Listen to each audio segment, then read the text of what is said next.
Assalamualaikum warahmatullahi wabarakatuh.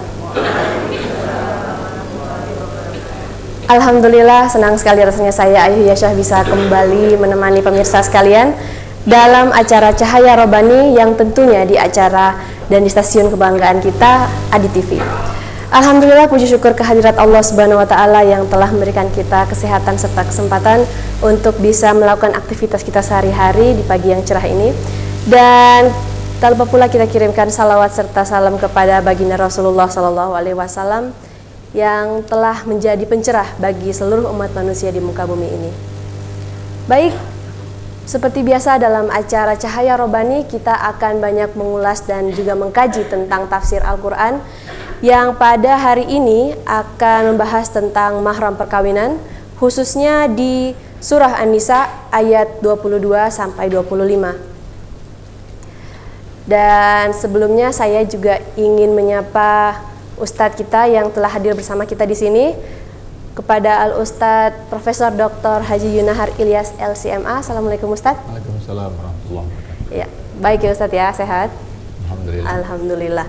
Baik, bersama Ustadz kita akan mengkaji tentang mahram perkawinan, tapi sebelumnya kita lebih baik untuk membuka forum ini dengan baca bersama-sama lafaz basmalah.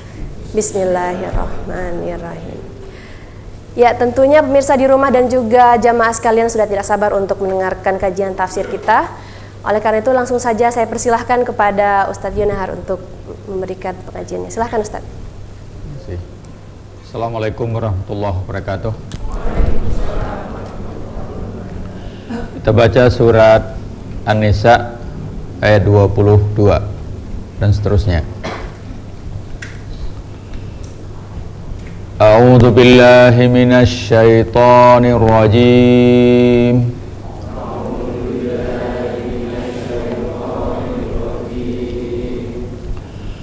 Bismillahirrahmanirrahim.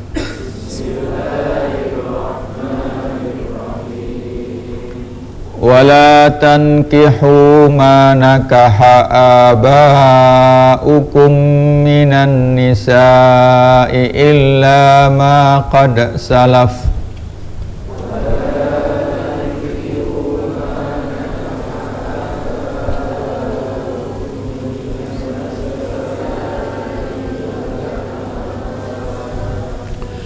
Innahu kana fahishatan wa maqtan wa sa'a sabila.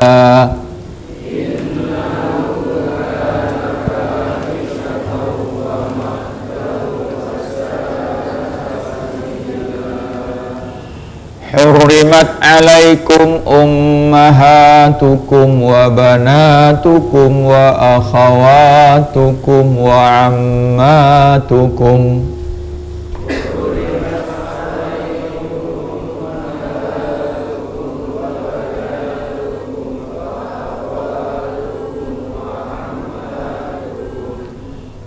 ammatukum wa khalatukum wa banatul akhi wa banatul ukht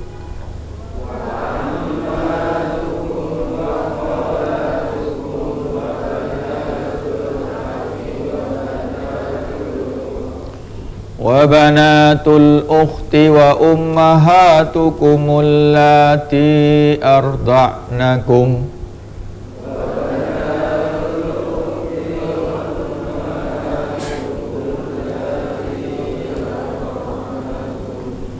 wa akhawatukum minar radha'ati wa ummahatu nisaikum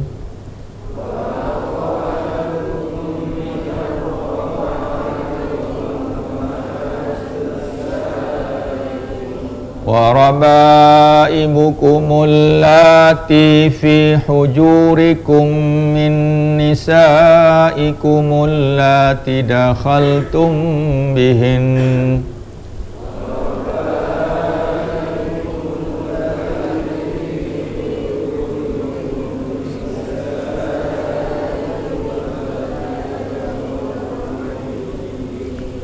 fa illam takunu dakhaltum bihinna fala junaha alaikum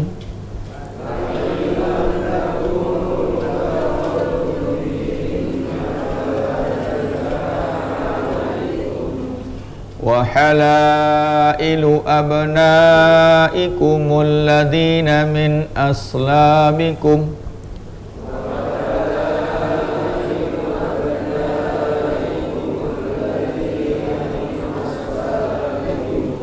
wa an tajma'u bainal ukhtaini illa ma qad salaf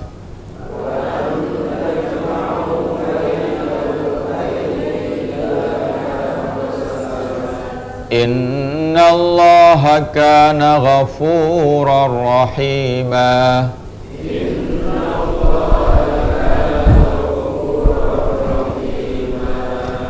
Wal muhsanatu minan nisa'i illa ma malakat aymanukum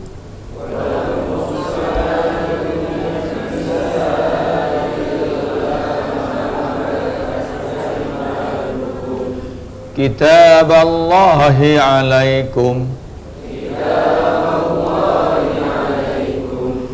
wa uhilla lakum ma wara'a dhalikum an tabtaghu bi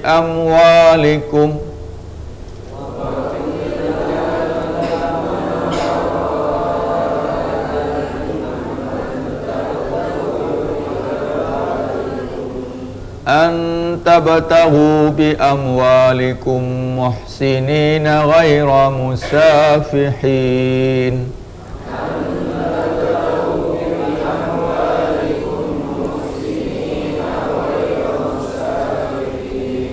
famastamta'tum bihi minhunna fa'atuhunna ujurahunna faridah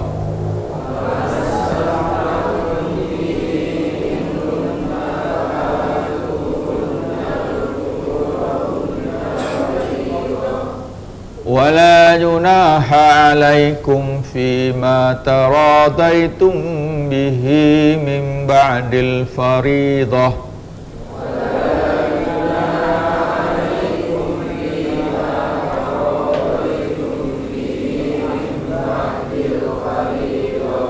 innallaha kana aliman hakima.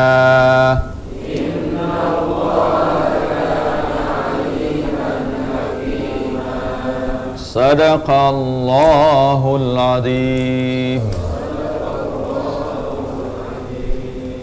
Alhamdulillah wassalatu wassalamu ala rasulillah wa ala alihi wa sahbihi wa man walah. Asyhadu an la ilaha illallah wahdahu la syarikalah wa asyhadu anna Muhammadan abduhu wa rasuluhu la nabiyya ba'dah. Amma ba'd. Ikhwani wa akhwati fillah, para hadirin yang berbahagia dan pemirsa ADTV di mana saja berada. Alhamdulillah, kita senantiasa bersyukur kehadirat Allah Subhanahu wa taala yang selalu melimpahkan rahmat dan karunia-Nya kepada kita bersama. Kemudian salawat dan salam semoga dilimpahkan Allah kepada Nabi besar Muhammad sallallahu alaihi wasallam dan kepada keluarga, sahabat-sahabat serta siapa saja yang mengikuti sunnah beliau sampai hari akhir nanti. Ayat yang kita baca surat An-Nisa ayat 22, 23, 24 dan kalau ada waktu nanti kita uraikan sampai 25, berbicara tentang al-muharramat minan nikah. Jadi perempuan-perempuan yang diharamkan untuk dikawini. Nah, di dalam bahasa Indonesia, perempuan-perempuan yang tidak boleh dikawini biasanya digunakan istilah muhrim. Padahal yang betul itu bukan muhrim tetapi mahram. Nah, muhrim itu artinya orang yang pakai baju ihram. Orang pergi haji memakai baju ihram, kemudian melafadzkan talbiyah labbaik Allahumma umratan atau labbaik Allahumma hajjan. Nah, sejak itu dia disebut dengan muhrim. Nah, kalau di Yogyakarta tidak bisa dia jadi muhrim. Yang benar itu adalah mahram. Nah, biasanya di negara kita ini kalau kesalahan sudah disepakati jadi benar. Jadi sudah sulit merubahnya istilah muhrim menjadi mahram. Tapi dalam kesempatan ini kita menggunakan istilah mahram. Nah, kenapa dilarang? Nanti kita tidak terjemahkan satu persatu dulu. Di dalam uraiannya nanti kita akan baca, menerjemahkan juga. Ada 3 kategori atau 2 secara garis besar dulu pengharaman itu atau at-tahrim. Pertama, at-tahrim al-mu'abbad, diharamkan untuk selamanya sampai kapanpun. Nah, yang kedua, at-tahrim al-mu'aqqad, diharamkan untuk sementara waktu.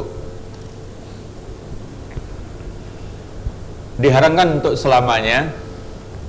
Pertama, dengan alasan nasab, hubungan darah dengan ibunya, dengan neneknya, dengan anak perempuannya, dengan cucunya, dengan bibinya, dengan saudara perempuannya, itu selamanya akan tetap begitu, tetap diharamkan. Sebut dengan at-tahrim al-mu'abbad, diharamkan untuk selamanya dalam kategori nasab. Nah, di sini disebutkan dalam ayat ini yang masuk kategori nasab dalam ayat 23. Yang kedua, diharamkan untuk selamanya karena perkawinan, al-musaharah. Jadi menantu, jadi mertua, nggak boleh melamar mertua sendiri.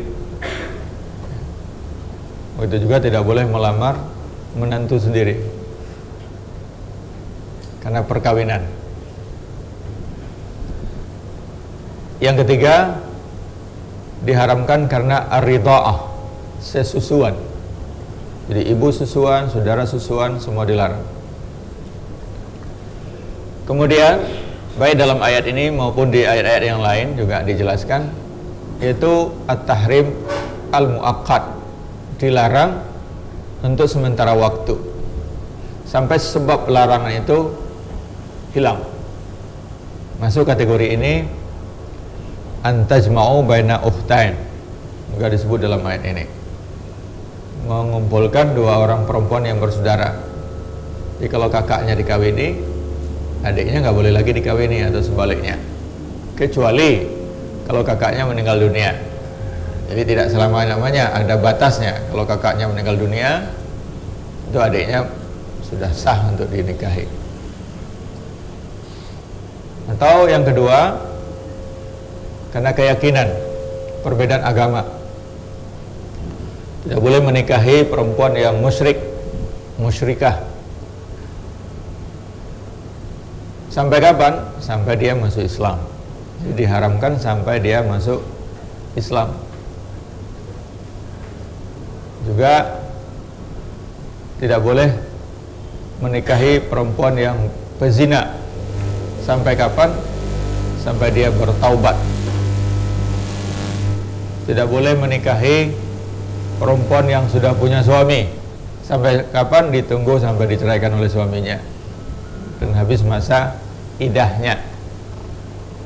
Juga tidak boleh menikahi perempuan yang telah diceraikan dia sendiri 3 kali. Sampai, ada batasnya, sampai perempuan tadi menikah lagi, kemudian cerai lagi, terus habis masa idahnya.